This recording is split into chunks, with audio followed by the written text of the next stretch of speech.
we're just gonna finish 5-4, which is the sum to product formula. So yesterday we kind of did the product to sum. So today we're gonna do just the opposite and look for those sums. So then we're gonna change them into the product formula. So again, it's just making sure we're finding the right formula to use to make that conversion.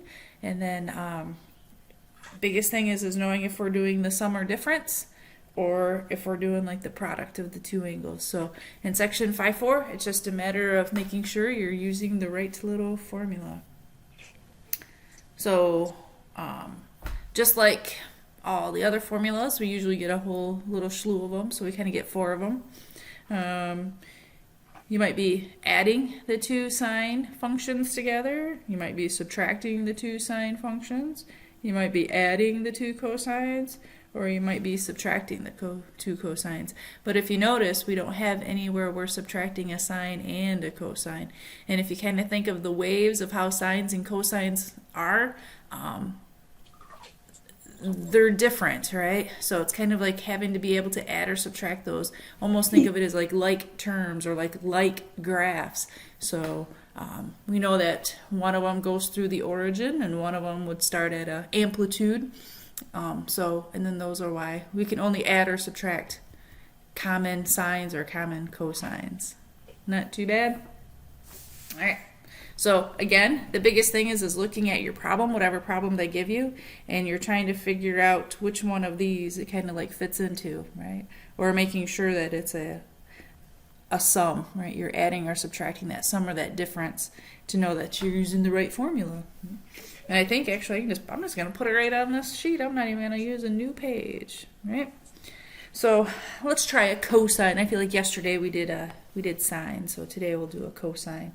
So if they gave us the cosine of 4x minus the cosine of 3x. So again, just like yesterday, I always stop and take a breather and be like, all right, so what did they give me, right? And I'm looking for those operations, right? I'm looking for that addition, subtraction, that multiplication, double angle, triple, or half angle, something along that lines. And I know that they gave me that subtraction. So a subtraction is a form of a sum, right? It's a difference, but it's the sum of a negative, so it's a difference.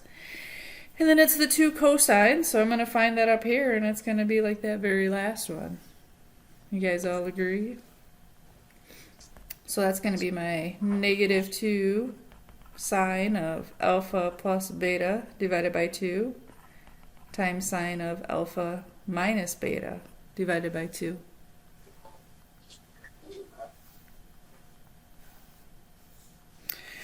I'm